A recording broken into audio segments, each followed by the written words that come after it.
काकरी डूंगरी कांड के जनक कौन थे? आज चैनल के माध्यम से राजकुमार रोत और उसके मित्र थे, बाबूलाल कटारा और काकरी डूंगरी का कांड। काकरी डूंगरी कांड के विषय में धरातल में यदि आप देखें तो वो 3 बजे और 3:30 बजे के आसपास का एक व्हाट्सएप मैसेज था। आप ढूंढिएगा उस कालखंड में, जो लोग जानते हैं। वो व्हाट्सएप मैसेज ये था कि सरकार आदिवासियों की जो सीट है वो देना नहीं चाहती, क्योंकि वो जो मीटिंग होनी है वो पोस्टपोन हो गई। ये मैसेज डाला किसने था? ये राजकुमार रोत ने डाला था। और भड़काया किसने? वो मैसेज आया, वो आग की तरह लगा, जैसे दावानल फैलता है जंगल में, वैसा फैला। और उसके बाद वहां जो वाजिब मांग कर रहे थे या जो भी मांग थी, उस मांग को लेकर जो युवा थे वो सड़क पर उतरे। और सड़क पर उतरने के बाद जो तोड़फोड़ हुई, जो लोगों को इकट्ठा किया था, वो राजकुमार रोत ने किया था।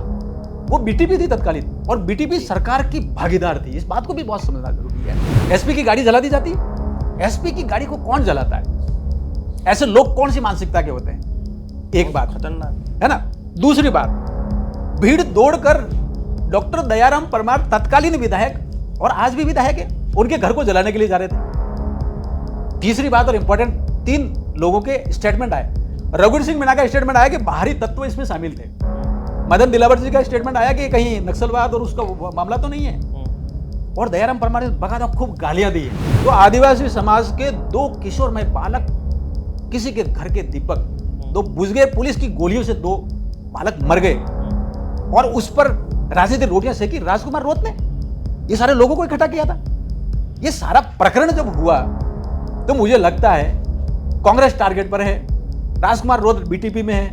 बाद में बीटीपी के सारी चीजें जो होती है, उसके बाद जाके राजनीतिक रूप से अगर कोई फायदा लेने की कोशिश कर रहा है, रोटियां सेक रहा है, तो राजकुमार रोत और उसके मित्र सेक रहे थे। इनकी सरकार जिसमें ये भागीदार थे, झूठ बोल रहे थे, और रिजोर्ट में, चाहे वो जयपुर का रिजोर्ट हो चाहे जैसलमेर का रिजोर्ट हो, उसमें घूम रहे थे और बिरयानी खा रहे थे। अब उनकी सरकार में पूरा क्यों नहीं हुआ? ये प्रश्न ही राजकुमार रोत का खुद को आत्महत्या करने वाला प्रश्न, की सुसाइड गोल है। ये स्वीकार करना कि उनकी सरकार थी और उस सरकार में ये भागीदार थे और ये सौदेबाजी कर रहे थे। उस सौदेबाजी में ना तो वो 1167 सीटें भरी गई और 2 आदिवासी बालकों पर, ये पूरा का पूरा जो तंत्र था आदिवासी युवा विरोधी था। आदिवासियों के बालक टारगेट पे पुलिस की, और अशोक गहलोत की जो पुलिस थी उसने आदिवासी बालकों को मार दिया था। क्या उन्होंने तो रघुवीर मीणा, गणेश गोगाराम, महेंद्रजीत सिंह मालवीय सब पे आरोप लगा। आदमी अपनी गलती को छुपाने के लिए कुछ लोगों के पीछे छुपने की कोशिश करता है, तो ये छुपने की कोशिश कर रहा है, ये बरगलाने की कोशिश कर रहा है, ये झूठ है। अगर सुन लीजिए, कांग्रेस के नेता अगर इसमें थे तो दयाराम परमार का मकान जलाने के लिए क्यों जा रहे थे? वो तो कांग्रेस के, वो तो 1977 से चुनाव लड़ रहे हैं, 1985 में चुनाव लड़ने लगा था, उसके बाद लगातार एमएलए। क्यों थे कांग्रेस के नेता बीएपी के लोगों के टारगेट पर? और वो कौन सी मानसिकता के लोग थे जो सीधा दयाराम परमार का घर जलाने के लिए जा रहे थे? ऐसी घटना इस क्षेत्र के सामान्य मानस वाला, भोला भाला युवा नहीं कर सकता। सीधा संकेत जाता है कि रघुवीर सिंह मीणा ने जो कहा था बाहरी तत्व थे, और उसके बाद कई लोगों के इसमें नाम आए।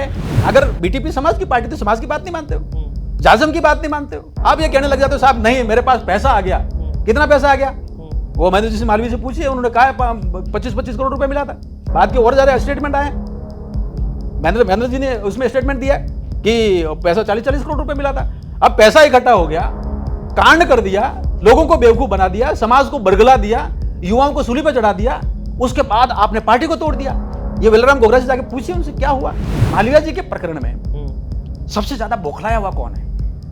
जो गालियां दे रहा है, जो बकायदा इन्हें ओछे शब्दों का प्रयोग कर रहा है, जिसको मैं कह नहीं सकता। मतलब अर्जुन बामनिया जी का नाम लेकर जिस प्रकार से दोनों मिलकर क्या करेंगे, तो शब्दों का प्रयोग मैं नहीं कर सकता, इतने नीचे स्तर पर कोई जा नहीं सकता। ये जो डर है वो राजकुमार रोत के मन में आ गया, उसके मानस पर चढ़ गया। इस कारण वो वहां से अपने क्षेत्र से भाग के उदयपुर में आके प्रेस कॉन्फ्रेंस करनी पड़ रही है। ये क्यों? ऐसा क्या है? मालवीय से क्या डर है? बीएपी के एमएलए जयपुर जाते हैं, ना किसी मंत्री के पास जाते हैं, जाने की हिम्मत भी नहीं है। नैतिक बल चाहिए ना, कि दोस्ती चाहिए, बात करने की तरीका चाहिए। इन्हीं साहब दिन रात मुंह धोने से पहले तो गालियां देना शुरू करते हैं। आप इतने ईर्ष्या रखते हो, आप इतने घबराते हो जिनसे, उनके पास जा तो सकते नहीं। तो ये क्या करते हैं, जयपुर जाते हैं, विधानसभा के आगे खड़े रहते हैं, फोटो खिंचाते हैं, फेसबुक पे डालते हैं। जैसा आप जयपुर प्रवास किया, किस बात के लिए प्रवास किया, क्या क्यों किया? जैसा वहां गए तो हम तो वहां जाके गए और बिरयानी खाई, थोड़े पैसे कहीं प्रश्न उल्टे सीधे पूछे, उसका रिश्वत ली, इकट्ठा किया, पुलिस उठा के ले गई। ये सारे फोटो आ रहे हैं।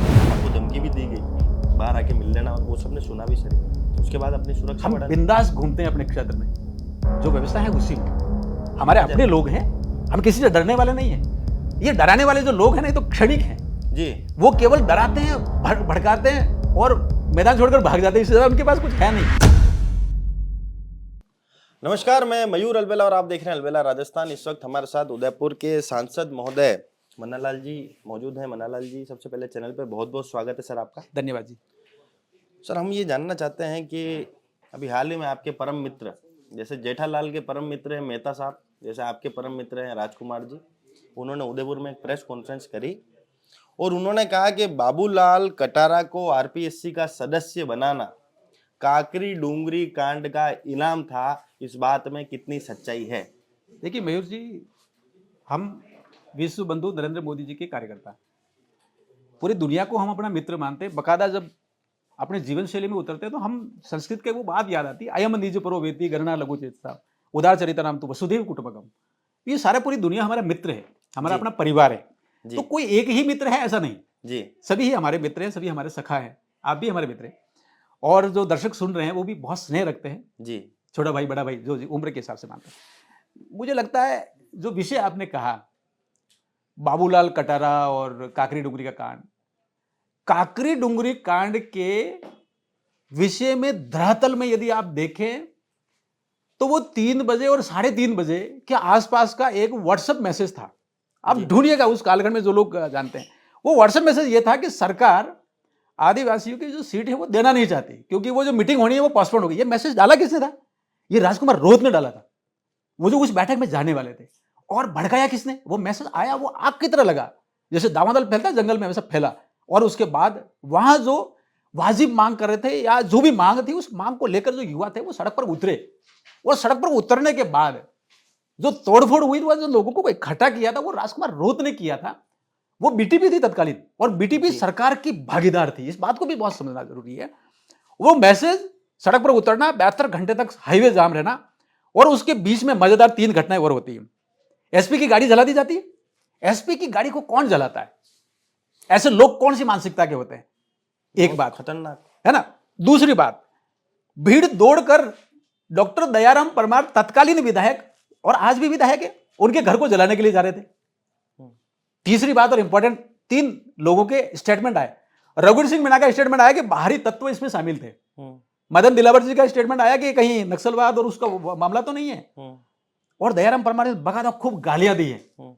और अंततः जब घटना हो गई तो आदिवासी समाज के 2 किशोरमय बालक, किसी के घर के दीपक 2 बुझ गए, पुलिस की गोलियों से 2 बालक मर गए। और उस पर राजनीतिक रोटियां सेकी राजकुमार रोत ने। ये सारे लोगों को इकट्ठा किया था।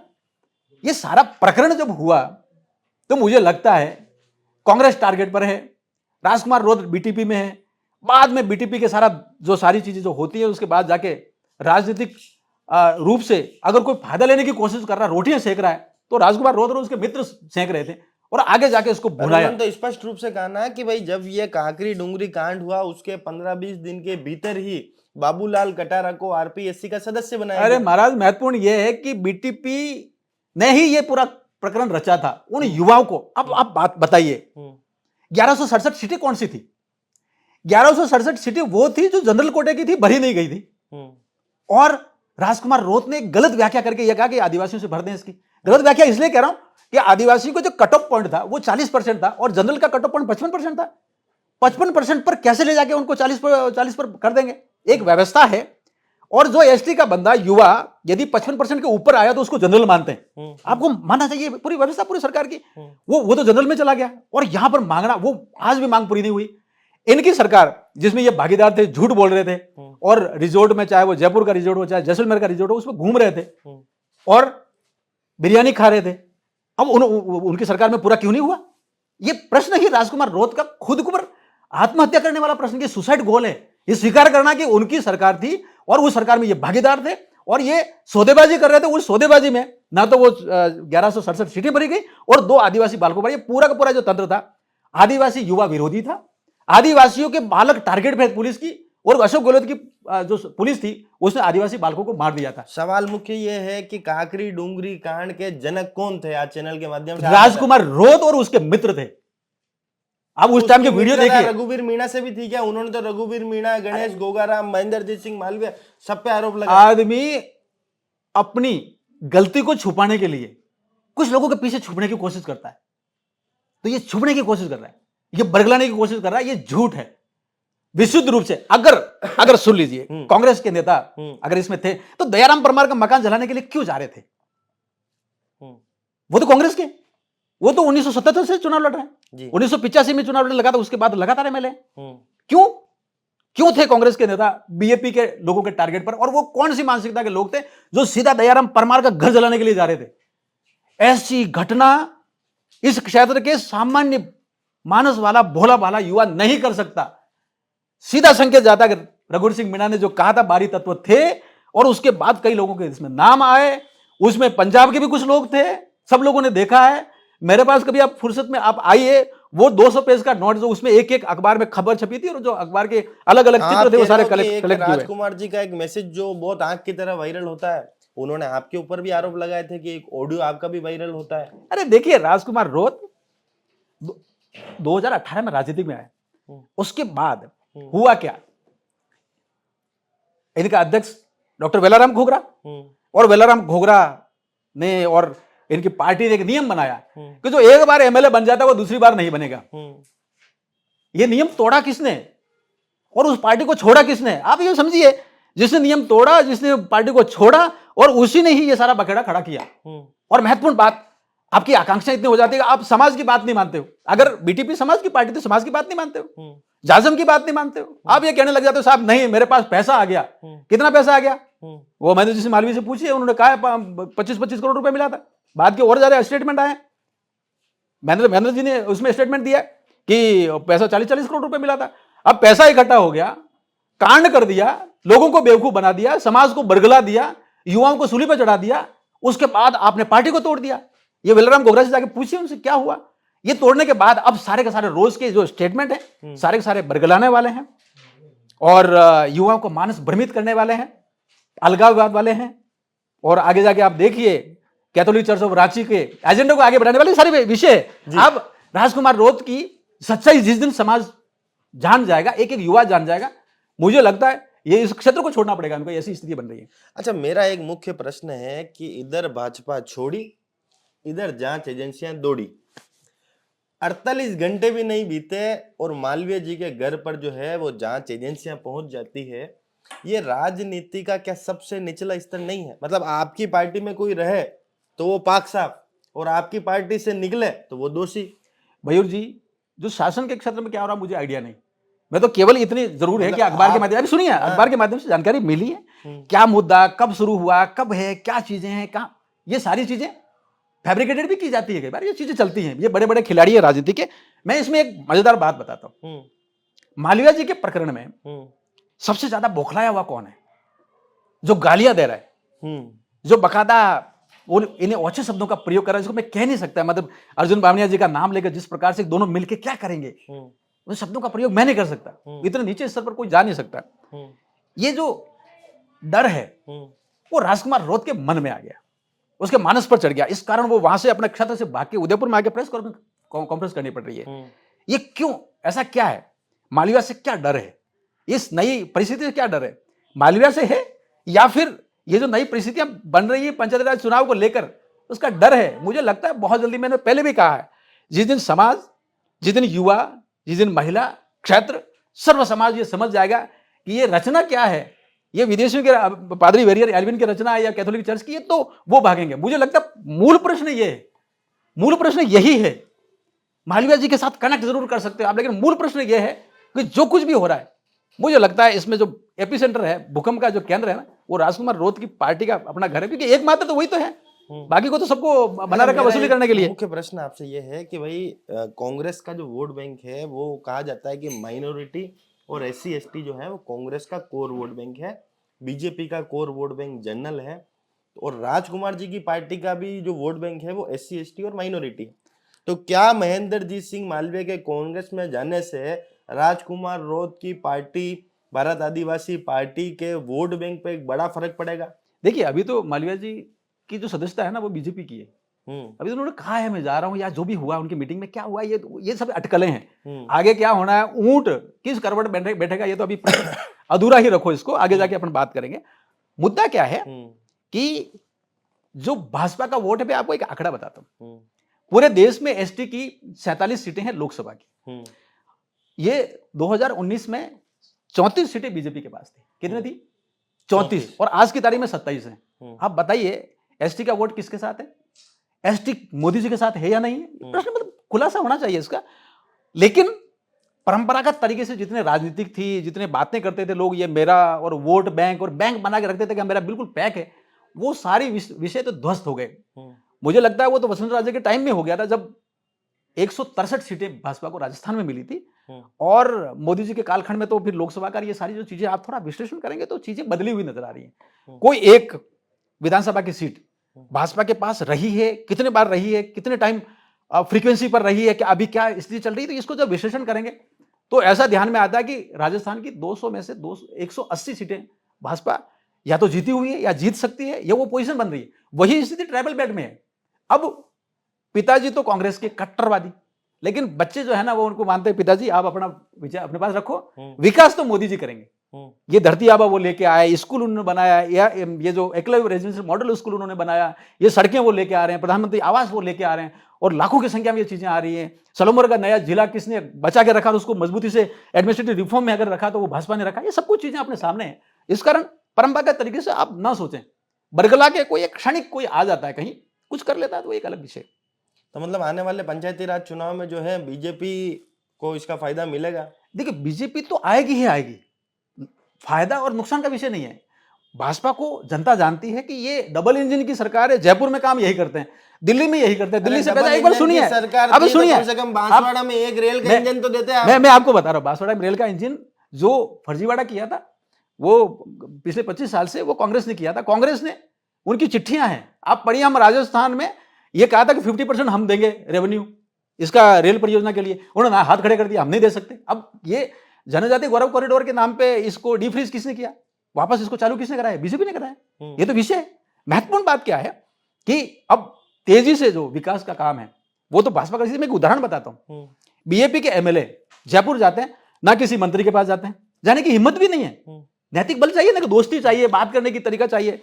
इन्हीं साहब दिन रात मुंह धोने से पहले तो गालियां देना शुरू करते हैं। अब आप जिसको आप इतना द्वेष रखते हो, आप इतने ईर्ष्या रखते हो, आप इतने घबराते हो जिनसे, उनके पास जा तो सकते नहीं।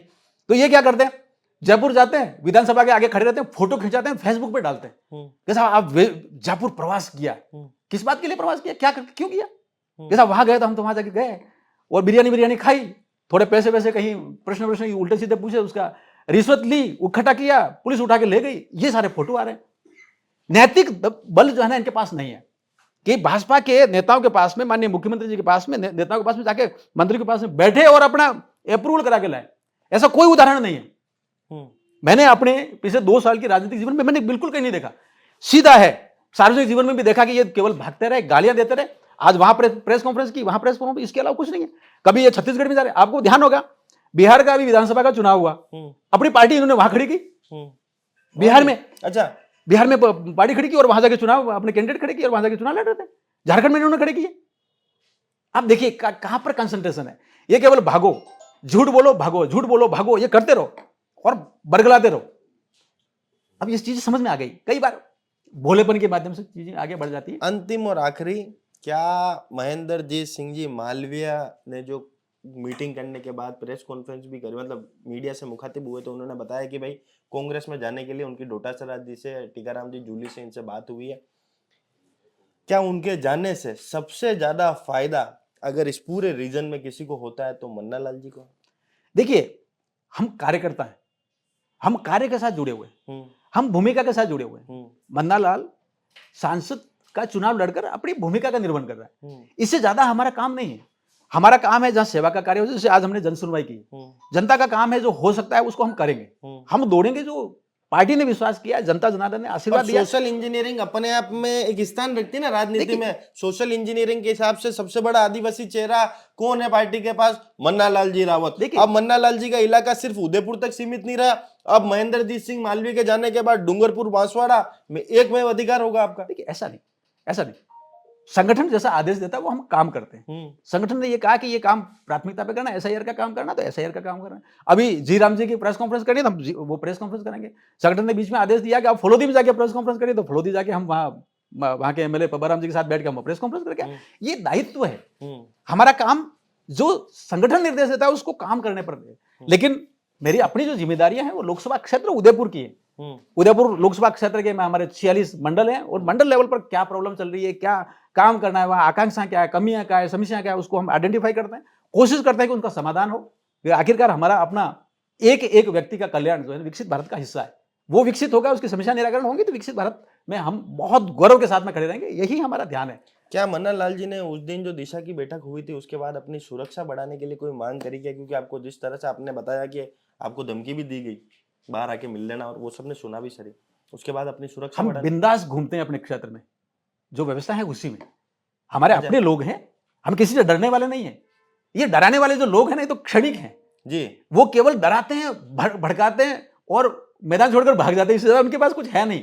अच्छा, ये मोदी जी की सरकार है, मोदी जी की सरकार की अच्छा, मोदी कमेटी जी है, से- मोदी जी मोदी से जी की ये सरकार की प्रश्न कमेटी है, और मोदी याद जी की है। सरकार की योजना पर ये बात होगी, ये हम लगातार कहेंगे। ये हमारा दायित्व भी है, हमारी जिम्मेदारी है। कोई भटकता भूला भटका है तो उसको लाइन पे लाना भी हमारी जिम्मेदारी है। ये एक बार बॉडी दिखा के बता दो आप भी। नहीं बॉडी क्या है, ये हमारे जितने जनता जनार्दन है उनका आशीर्वाद है, उनके आशीर्वाद से हम काम अच्छा, एक करते हैं। अंतिम प्रश्न भूल गया था कि मोदी जी ने कल सकरात के ऊपर जो है एक पतंगबाजी कर रहे थे, तो उन्होंने हनुमान जी की पतंग को वो उड़ा रहे थे, क्या वो उचित था? देखिए, राम रसायन हमरे पासा, सदा रहो रघुपति के दासा। प्रभु श्री राम का देश है ये, प्रभु श्री राम का मंदिर राष्ट्र का मंदिर है, और प्रभु श्री राम का मंदिर बनाने में, दिव्य भव्य मंदिर बनाने में नरेंद्र मोदी जी का योगदान है। वो कुछ सोचते हैं, कुछ संकेत देते हैं, तो वो हनुमान जी का नाम लेकर ये कहना चाहते हैं कि देश को बलिष्ठ होना बहुत जरूरी है। तो देश को बलिष्ठ नहीं होना पड़ेगा, दुश्मनों से मुकाबला करने के लिए होना पड़ेगा। एक एक की जिम्मेदारी है, हनुमान जी का जय बजरंग बली करना पड़ेगा, बहुत जरूरी है। आपकी नजर में उचित है क्या वो? देखिए उचित क्या, हमारे नेता जो कहते हैं, जो करते हैं, अच्छा, हमारे लिए आपके नेता अनुकरणीय जो है, करते हैं वो हमारे उचित है। अनुकरणीय है, अनुकरणीय है जी आखिर वो देश के प्रधानमंत्री भाई जी, है। हमारे तो इसलिए कि हम कमल के फूल के कार्यकर्ता है तो हमारे लिए आदर्श है ही, लेकिन वो देश के प्रधानमंत्री है। जनता जनार्दन ने विश्व के सबसे बड़े लोकतंत्र की जनता जनार्दन ने 140 करोड़ जनता ने उनको तीसरी बार ऐतिहासिक जनादेश दिया है। ये कहा है आप प्रधानमंत्री बनिए, लेकिन वो नहीं कहते मैं प्रधानमंत्री हूं, वो तो कहते हैं प्रधान सेवक हूं। जी, और उन्होंने तो पीएमओ का नाम चेंज कर लिया, तीर्थ सेवा कर लिया। आप जाके देखोगे तीर्थ सेवा में तो चीजें चेंज हो गई। नाम सेवा चेंज करने के लिए में हम तो लोग, खैर भाजपा सेवा में करने के लिए महारत भाई। है भाजपा को। सेवा मतलब सेवा करने के लिए कार्यकर्ता है, जी, तो लगता है कुछ अटपटा है, कुछ गलत है, कुछ औपनिवेशिक कालखंड का है, कुछ मुगलों के कालखंड का है, तो बदलना है भाई। जी, ये देश का मनोविज्ञान के अनुसार चल रहा। मेरा अपनी पहचान मेरे अपनी माटी के साथ है, मेरे अपनी माटी का पहचान मेरे स्वत्व से है कि मेरे पुरखे कैसे विचार करते थे, चाहे वो वेद में हो, चाहे उपनिषद में हो, कहीं पर भी हो, कठोपनिषद में। मेरा युवा होने के नाते मेरा ये आदर्श है कि नचिकेता कैसे सोचते थे, तो मेरी मेरी मेरी मेरी जिंदगी उस पर लगनी चाहिए कि नचिकेता का जो जिद है कि नॉलेज प्राप्त करना है, सेवा के लिए करना है, तो ये प्रेरणा के पात्र हैं। स्वामी विवेकानंद जी महाराज को पात्र बनाते हैं, उनको आदर्श मानते हैं। और वैसे ही एपीजे अब्दुल कलाम जो सोचते हैं, सपने वो नहीं जो नींद में देखे जाते, सपने तो वो हैं जो नींद नहीं आने देते। ये भी हमारा चिंतन का पथ है। बाबा साहब अम्बेडकर हैं, इन सबको पढ़ना पड़ता वही है। इसीलिए उन्हीं आदर्श को मानकर नरेंद्र मोदी जी काम करते हैं, इसे हमारे लिए आदर्श है, हमारे लिए अनुकरणीय है। जी, तो ये थे मन्ना लाल जी रावत साहब, जिन्होंने स्पष्ट यहाँ पर करा कि जो है मालवीय जी अभी भी भाजपा के कार्यकर्ता हैं, उनका वहाँ जाना अभी तय नहीं है, और साथ में जो जांच एजेंसियां हैं उन्होंने कहा ये एक सतत प्रक्रिया है। और वाकई में इन्होंने काकरी डूंगरी कांड का जो पूरा इंजाम है वो बाप पार्टी के जो पोस्टर बॉय हैं राजकुमार रौत पर यहाँ पर लगाया है। अभी देखना दिलचस्प होगा कि अगर वाकई में इन्हें इतना सब कुछ ध्यान है और सारे दस्तावेज अगर आपकी पार्टी के पास हैं, तो अब तक उस पर कार्रवाई क्यों नहीं। जय हिंद, जय भारत, जय मेवाड़। सभी को सादर जय जयंत। मेरा नाम अंकुर मूडिया, पिता धर्म सिंह मूडिया। मैं ओसवाल सभा में कार्य परिषद पर खड़ा हुआ हूं संजय भंडारी की टीम से। मेरा बैलेट नंबर है 2। आप अधिक मतों से मुझे विजय बनावें।